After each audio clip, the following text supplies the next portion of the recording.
अभी HDFC bank और ICIC bank का भी Q1 FY27 का रिजल्ट आ गया है। और इससे पहले ना मैंने वीडियो बनाई है जिसमें मैंने एक्सिस बैंक और कोटक महिंद्रा बैंक का परफॉर्मेंस बताया था। दोनों का परफॉर्मेंस डिसमल था, अच्छा नहीं था, ठीक है, on the both aspect, like asset और लायबिलिटीज दोनों में। अभी एचडीएफसी बैंक का बिजनेस अपडेट जब आया था तो इनका जो असेट अंडर मैनेजमेंट है ना वो अप्रॉक्स 2.5 to 2.6% ग्रो कर रहा था ऑन सीक्वेंशियल बेसिस। तो मुझे होप था और प्राइस एक्शन में कुछ सही दिख रहा था। बट जो एचडीएफसी बैंक का रिजल्ट आया ना, this is again not up to the mark.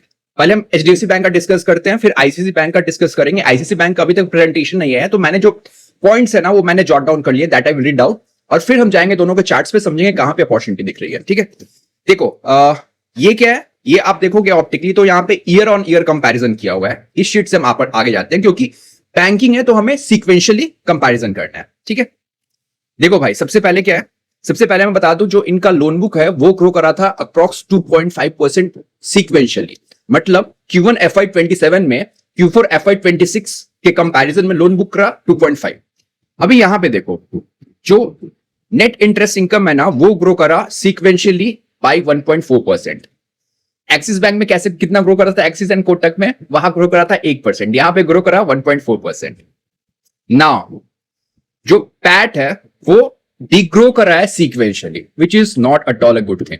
अभी इसके कारण क्या होगा, इसके कारण ऑब्वियसली सीक्वेंशियली देखोगे तो आपका रिटर्न ऑन असेट और रिटर्न ऑन इक्विटी आपका डाउन साइड जाएगा, समझ गया। ठीक है, तो सबसे बड़ा डेंट तो ये है। ठीक, अभी हम आते हैं, चलते हैं इसका देख लेते हैं। यस, अभी देखो डिपॉजिट, अब जब देखोगे ना ईओपी डिपॉजिट, अभी देखो क्या होता है, ईओपी क्या होता है, एंड ऑफ पीरियड, और यहां पे एवरेज डिपॉजिट है। आप कोई लेकिन यहां पे ज्यादा प्रूडेंट ये रहेगा ना कि आप एंड ऑफ पीरियड देखो। मतलब क्या, मतलब Q1 FY27 का लास्ट डे कौन था, वो था 30 जून। तो 30 जून जब खत्म हुआ तो एंड ऑफ डे क्या डिपॉजिट था, तो ये आपको दिखेगा डिपॉजिट में सीक्वेंशियली ग्रो हुआ है 2.1%। आपको ऑप्टिकली दिखेगा कि as compared to like Axis bank और कोटक महिंद्रा बैंक ये अच्छा है। कोटक महिंद्रा बैंक में तो कांड हो गया, लेकिन ये अच्छा नहीं है। मैं आगे चलते हैं, when we just speak about the CASA thing. देखो ग्रोथ ऑफ एडवांसेस कितना है, 2.3 2.5%, जो मतलब मुझे लगा कि इतना बड़ा बुक साइज है। और जब मैंने देखा एक्सिस का तो मुझे लगा चलो ठीक है, बट वैसा हुआ नहीं। ठीक है, अभी देखो यहां पे सबसे इंपॉर्टेंट मैंने क्या कहा, जब आप ओवरऑल डिपॉजिट देखोगे ना ग्रोथ दिख रहा है, लेकिन यहां पे देखो, यहां पे डेंट क्या आया है, यहां पे अगेन वहां पे क्या हुआ था, कोटक महिंद्रा बैंक में there is a big dent in the current account, यहां भी सेम हुआ है।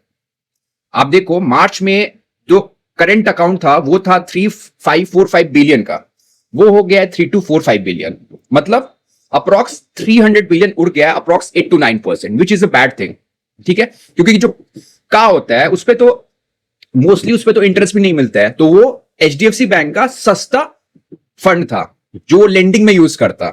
ठीक है, वो चला गया। ठीक है, और साथ साथ आप देखो तो अपना जो 7.58 है ये जो है सेविंग अकाउंट, वो भी डिग्रो किया है। अब इस ध्यान से समझना क्या हुआ है, ओवरऑल डिपॉजिट ग्रो करा है लेकिन करंट अकाउंट डिग्रो करा है, तो ऑब्वियसली कासा रेशियो घटा होगा, which is again a bad thing. ठीक है, अभी हम एडवांसेस से कंपोजिशन पे आते हैं। देखो रिटेल कितना बड़ा है, 1%।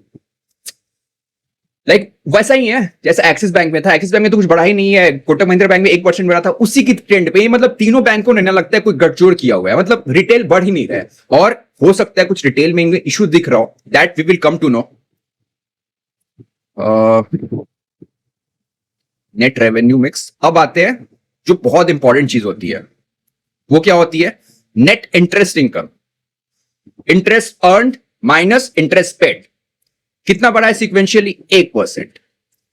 और नेट इंटरेस्ट मार्जिन देखो, नेट इंटरेस्ट मार्जिन में डिग्रो हुआ है सीक्वेंशियली। इसका अर्थ क्या हुआ होगा, इसका अर्थ ये हुआ होगा कि इनका जो कॉस्ट ऑफ फंड है सेम रहा होगा और यील्ड घट गया होगा। देखो यहां पे क्या हुआ है, यील्ड क्या है, यील्ड घट गया है और कॉस्ट ऑफ जो फंड है वो सेम रहा है। देख रहे हो Q4 में 7.8 था यील्ड, मतलब यील्ड मतलब क्या हुआ, जितना इंटरेस्ट आ रहा है वेटेड एवरेज समझो जो उन्होंने लोन दिया है वो आ रहा है 7.8 और Q1 में आ रहा है 7.7। बट जो कॉस्ट ऑफ फंड है वो पिछले क्वार्टर में था 4.4, इस क्वार्टर में 4.4। सीधा सीधा सिंपल सा मैथ्स है। ठीक है, देखो सारे बैंक क्या कर रहे हैं ना, since they are unable to grow in a normal way of bank should grow, तो वो लोग क्या कर रहे हैं ना कि कॉस्ट टू इनकम एंड उस पे काम कर रहे हैं। तो लाइक एक्सिस, कोटक, इन लोगों ने भी अपना कॉस्ट ऑफ इनकम सिक्वेंशली डिग्रो कर रहा है, नहीं तो जो पैट है ना वो और डिग्रोथ करता है फॉर द 3 बैंक्स। ठीक है, अभी असेट क्वालिटी देख लेते हैं। देखो असेट क्वालिटी क्या है, असेट क्वालिटी ऑलमोस्ट सेम है। ठीक है, उसमें कुछ भी डेंट नहीं है। 1.2 क्रॉस एनपीए था पिछले क्वार्टर में, इस बार भी उतना है, और इस बार भी नेट एनपीए उतना ही है। और यहां भी अगर आप देखो ना, like there is a uptick for the retail segment. ठीक है, 0.7 है, वो 1.1 हो गया। तो यही चीज है। देखो ये जो चीज है ना, देखो मैंने एक्सिस के बारे में बताया था, कोटक के बारे में बताया था। बैंक क्या होता है, बैंक में 2 कंपोजिशन होता है, एक होता है रिटेल, एक होता है असेट, एक होता है लाइबिलिटीज।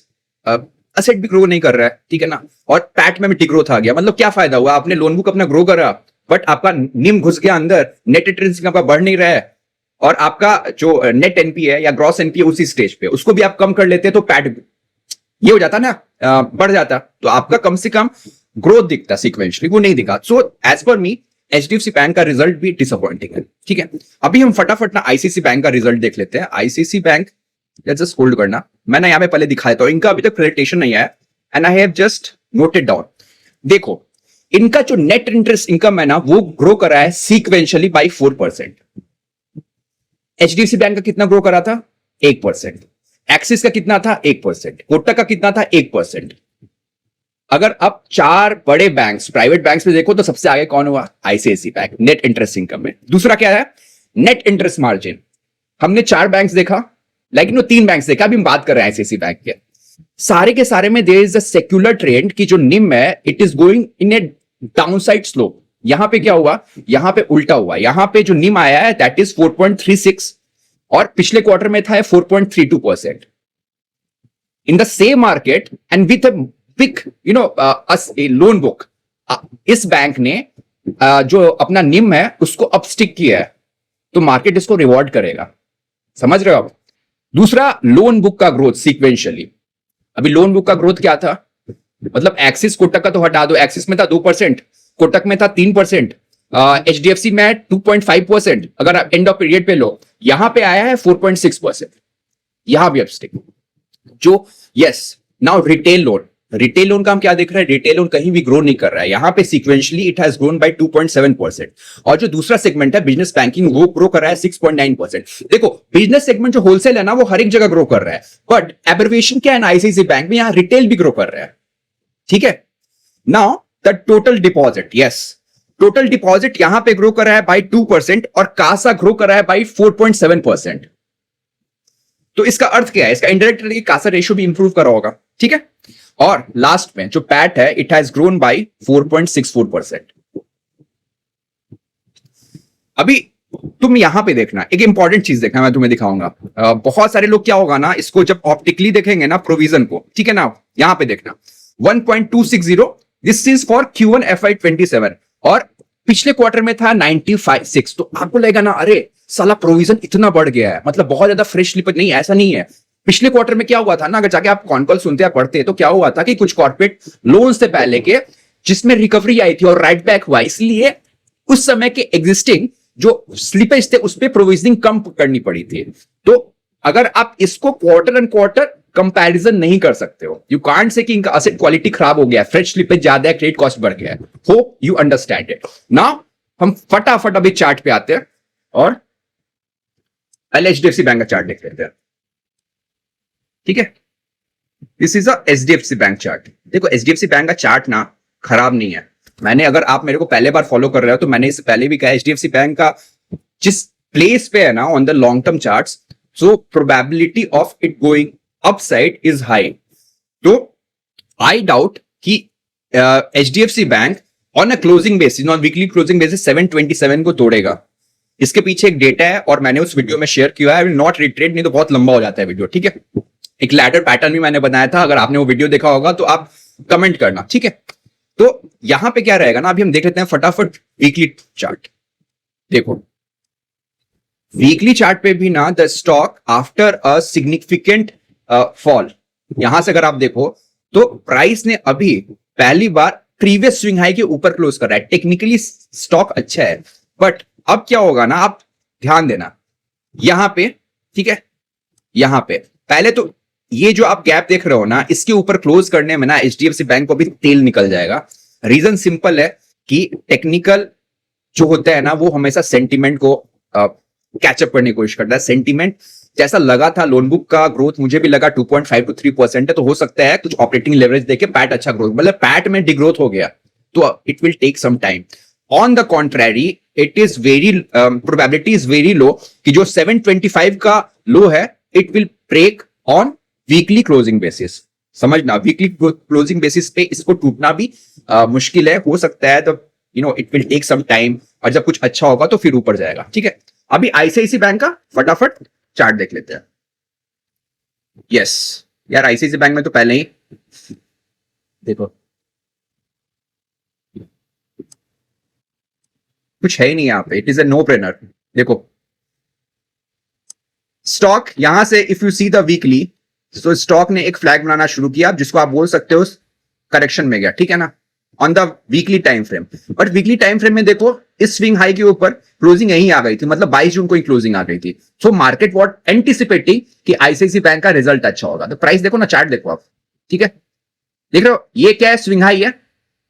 और अभी इंटरेस्टिंग चीज देखना, एक यहां पे बेस बना था, यहां पे बेस बना, और ये वाला जो स्विंग लो है ना, ये वाला इस स्विंग लो से ऊपर है, और इसने अपने, और इस स्विंग हाई ने अपने इस स्विंग हाई के ऊपर क्लोज कर दिया है। So the stock is very powerful, chart is very powerful, यही है। अभी यहां पे फ्रेश एंट्री कर सकते हैं कि नहीं, that we have to see. Just hold on एक मिनट, में देख लेता हूं daily chart. Yes, daily chart is so अगर suppose someone has to do trading और the investing in the ICICI bank itself, so एक स्ट्रेटजी क्या हो सकती है ना कि let a candle close over here, एक वीकली कैंडल यहां क्लोज करे, उसके बाद again you have to go on the daily chart. Daily chart में आपको थोड़ा सा ना साइडवेज या चॉपीनेस बनना चाहिए, मतलब एक रिट्रेसमेंट आना चाहिए, और रिट्रेसमेंट के बाद जब अगेन वो एक्यूमुलेशन, मतलब हायर हाइज बनाना शुरू करे ना, स्विंग हायर हाइज बने, और जो स्विंग लो है वो भी हाइज बनाया as compared to the previous swing low, तब एंट्री करी जा सकती है, और you can use the super trend और द मूविंग क्रॉसओवर का टेक्नोलॉजी। Thanks lot, bye.